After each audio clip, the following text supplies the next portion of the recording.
This podcast was produced by OAR FM Dunedin with support from New Zealand On Air. Ever wondered what it's like to go through life having no childhood, with a brain that has almost completely rewired itself? In this podcast series, I will explore some of the ways adults with childhood traumatic brain injuries experience life through a unique lens and what makes them so magically distinct in this world of ours. I'm Leanne Barnett. Welcome to Headstrong, a life with traumatic brain injury.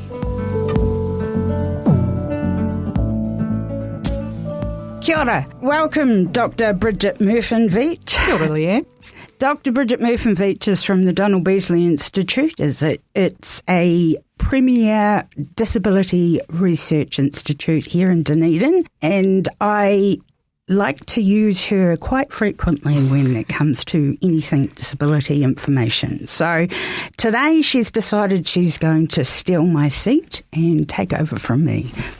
Off you go, Brigit. Thanks, Leanne. Thanks for the introduction. And it's great to be here today. We've had a relationship over quite a long period of time now that's spanned a lot of different topics, but I've been also really aware over that time of your really huge commitment to creating much more awareness and knowledge around adults who live with childhood traumatic brain injuries. And so I'm a disability researcher, but I'm not a childhood traumatic brain injury expert. But we have worked together a little bit to just see what research is out there, haven't we? We have indeed, or lack of. And that was a bit of a process of us confirming what you had thought and talked about for a long time, that there is very little research that focuses specifically on adults who are living with the impacts or the long-term effects of childhood traumatic brain injuries. Aye.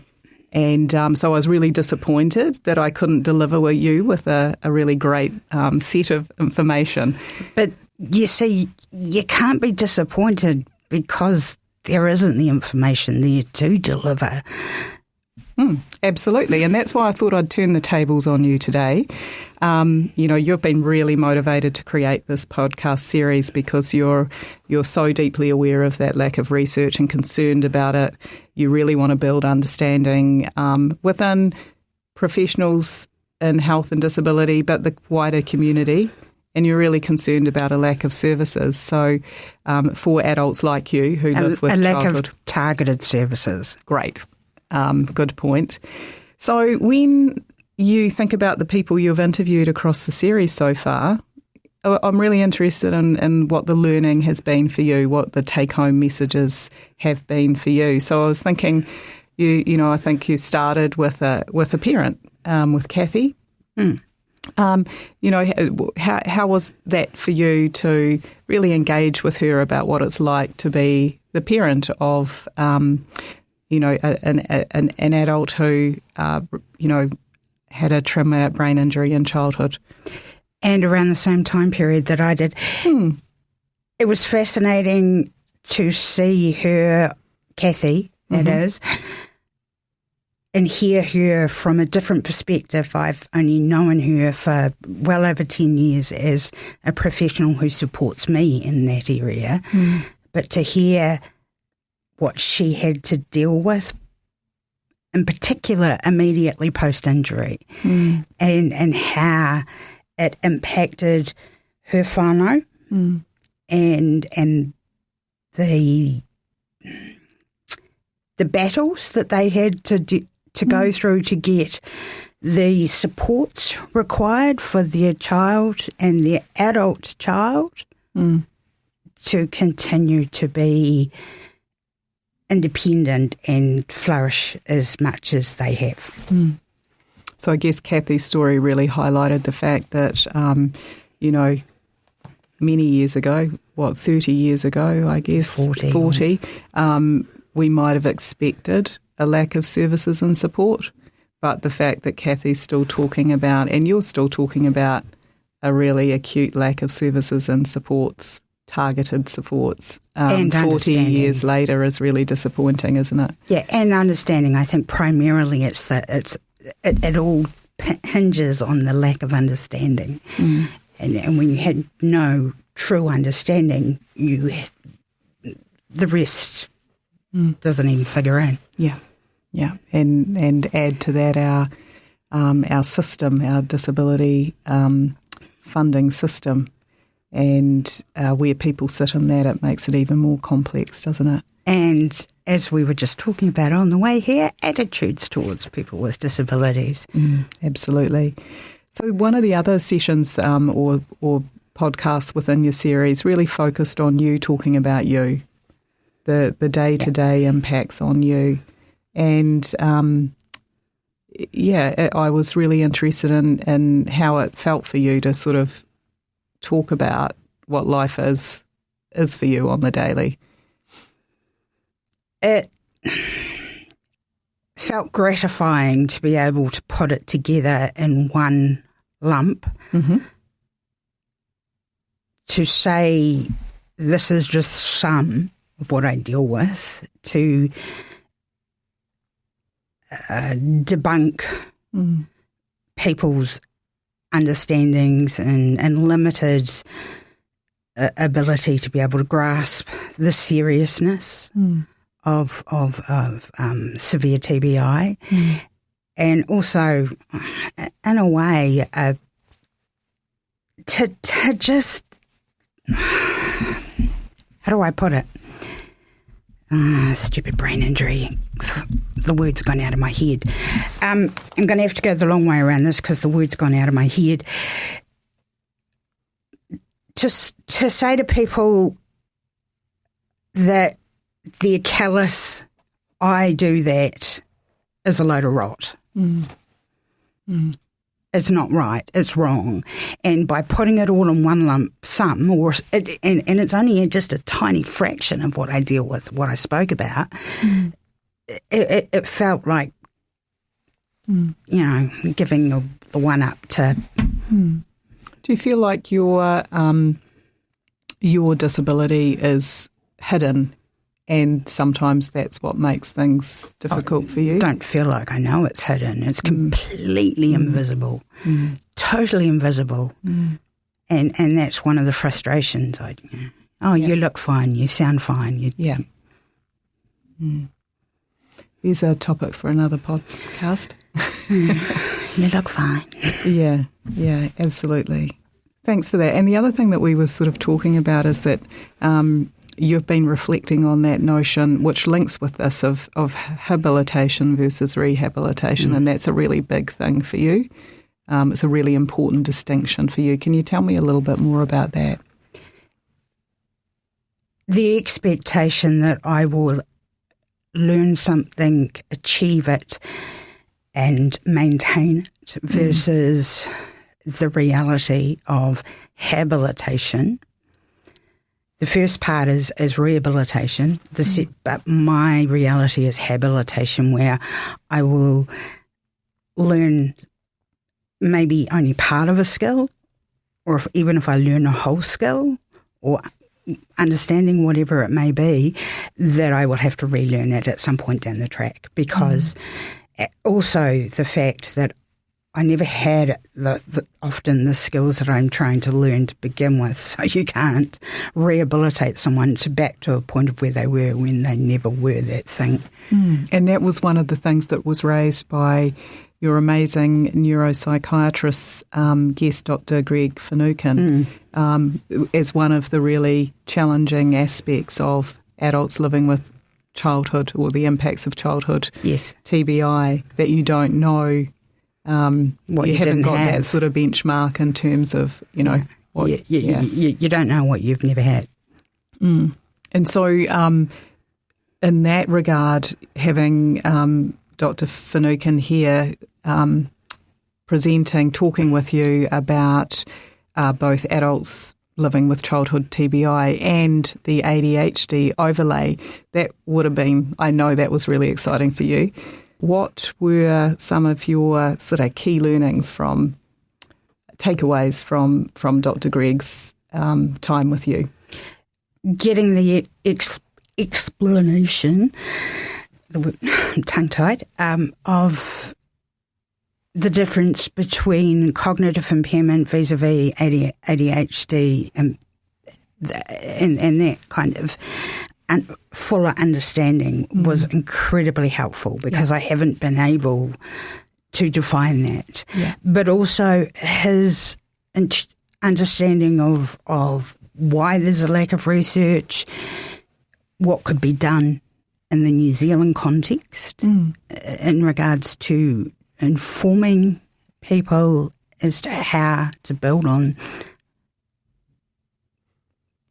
information that's already held. No, yes, but also build the base of knowledge, because there isn't a true base. There is data out there, but no one's actually doing anything with that data. And we cannot move on. We cannot create an understanding of people like me who are adults and have lived a life with traumatic brain injury, and we can't create targeted support services or rehabilitation services without understanding, and that requires research. So I'm a researcher and love talking about research and the potential for research and how you could do things, but what would your dream research project be? There's so many of them. One of the first I think needs to be looked at is the impact on adults with lifelong traumatic brain injuries and how their lives, what was the word I used earlier on?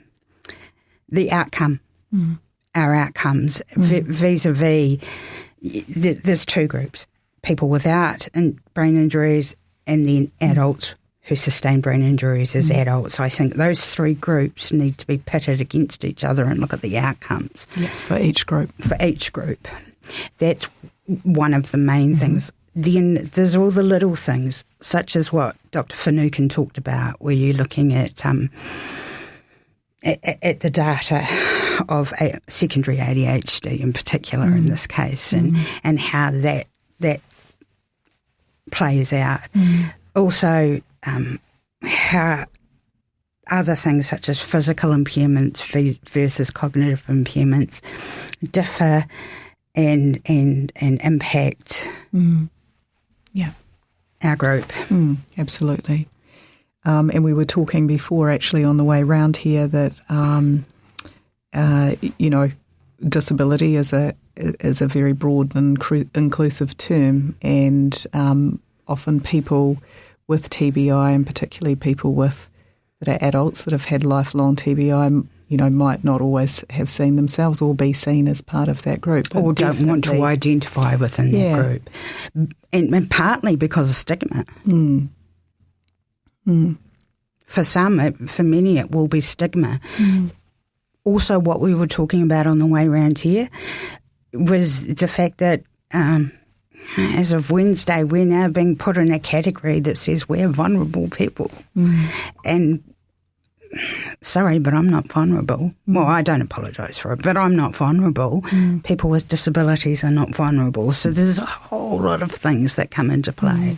That's right. So lots of opportunity there, isn't there, for research? Both the sort of biomedical research, but this qualitative work that can really get to the impacts and outcomes for people. The other thing that I was really interested in is the notion of kind of supports and services. And if you had you talked before, you corrected me before to say you wanted targeted supports and services. What would your dream configuration of support look like? Wow. Now you're making me think. My dream would be, well, first and foremost, I don't want to see any disparity between those under ACC versus those under health. I want to see the same things. I would like to have access to known, as in known to the individual, or take me, for example, that I know specific professionals who are able to come in and lend a hand as and when I need them, i.e. an OT or a psychologist. I would like to have those supports in the mornings or during the day, a couple of days a week, so that I can continue to keep my routine in place and a function and allow me to function effectively out there in the community. I would also like to see supports within the able-bodied community put in place so that they have a place to go to help them for such things as employment. So instead of just throwing somebody with a disability in a employment situation, in particular when you have someone with a brain injury, occasionally there's more than just a cognitive impairment where we forget how to spell words or something like that. There's a behavioural issue that might occur periodically that's odd and strange, and you can't figure it out. You don't know how to deal with it. Why isn't there some base out there where people can go and say, hey, I have person X in my employment. Can you give me a hand in helping me understand how I can support them? What's happening? What do I need to do? Yeah, because employment's something that we've talked about before, and it's a really you always talk and have so much to contribute, but the amount of time that you might be able to work is quite limited, and the space in which I can do it in, I'm limited. In the studio, the lights are off because I seizure. I had a flexible work contract, so I can say, hey, can't come in today. My fatigue's up, which at the moment is up quite a bit. So, But it's also, I feel for the employer as well. Like, it's one thing taking on a person with a disability, as they should, without discrimination, but they need to be supported to be effective in allowing their work environment to work for not just that person with the disability, but for everybody else in their work environment. Thanks, Leanne. So I've probably, put you in the hot seat enough now, so I'll hand back to you. Thank you very much, Brigit, because I still have one or two questions for you. Great. And I know you haven't prepped for this at all. You got one of your brilliant staff to do a little bit of a lit review, unofficial lit review.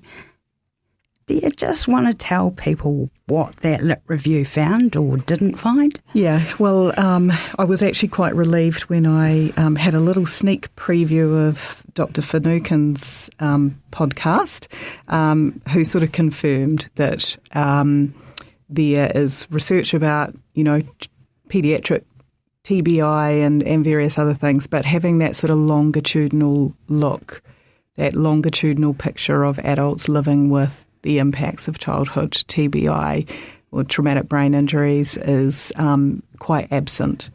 I do want to be clear, I'm no expert on TBI research, but we used our skills as researchers to go and look at that literature and found that. What I think was useful about the process was being able to identify the gaps, and I will sort of refer to my notes on that. So when you look at the literature, very small, but what it calls for is sort of future research that focuses on really high quality longitudinal studies of the type that you were talking about before, where you're kind of comparing groups of people with and without TBI or, having sustained a TBI at different stages of life. One of the other things that came out really strongly was studies that look at those, kind of psychosocial factors or the the impacts on, people's well-being across the lifespan, looking at how, long-term TBI impacts on family and relationships and income and all of those things. And I know that you're really, that's one of the things that you've been really motivated by in this area. The other thing is there are only a really small number of qualitative studies in this area, which is really interesting because as a disability researcher, a lot of disability research is approached from a qualitative point of view, a lived experience, people talking about their experiences. Can we just hold fire for a tick out there? Can you tell the listeners what the difference between a qualitative versus quantitative research is so they have a clearer understanding of what? No problem. So quantitative research usually relates to numbers and counting things. So it might be research that uses a whole lot of measures to work out what a person's, how they're kind of functioning, those sorts of functional measures. Or it could be a big biomedical study that is very medical in orientation and has that orientation around, counting or how people are doing on assessment. Qualitative study is the opposite of that. It's based on people's lived experience. It's based on what they say about how they're feeling, about, what are the things that are important to them, how they're perceiving something. And so, interestingly, there aren't a huge number of qualitative studies, involving people like yourself that are living with as an adult with the impacts of childhood brain injury. Which to me is absolutely no surprise. So really, this podcast that you're doing, if some creative researcher down the track could say, here's a little bit of a lived experience information that I can draw on, because you've talked to us, your listeners, about the impact of your TBI, and that gets it's out there in the public domain, and others can draw on it to reflect on their own situation or to be able to draw on in their own work, which is really important too. My intention in part for this is exactly that, is to put a seed out there and hope that it grows in somebody's brain to want to pick up this area. Yeah. Yep. There are so many more, looking at other aspects that we could look at. What's the need of people with neurodiverse, not just brain injuries, but neurodiverse and accessible housing. There's so many other areas. Absolutely. Menopause and brain injury. Yeah. The list goes on. And as we know, there is no research in any of those areas. So thank you, Brigit. You have been a fabulous addition to this podcast, and thank you for all of the work. I know that was not an easy job that you and your staff did gathering that information. No problem, Leanne. It's been a pleasure to be here, and hopefully this series will kind of seed the increased interest that you're looking for and that understanding. I mean, it's definitely an amazing group of people that you've pulled together here and bound together by your own experience. So thanks for the opportunity to be part of it. You've been listening to Headstrong, a life with traumatic brain injury. Throughout this series, we've had the opportunity to explore a handful of areas that those with adult childhood traumatic brain injuries live with. I want this series to be a touchstone for researchers, funders, specialists and support organisations to begin and grow targeted research. Also provide you, the general public in my community and further, the chance to understand what is hidden. If you'd like to listen again or hear other episodes of Headstrong, you'll find it at or your favourite podcast platform. Thanks to Brain Injury New Zealand, Paula Schoenfeld, and especially OAR FM for making this series possible.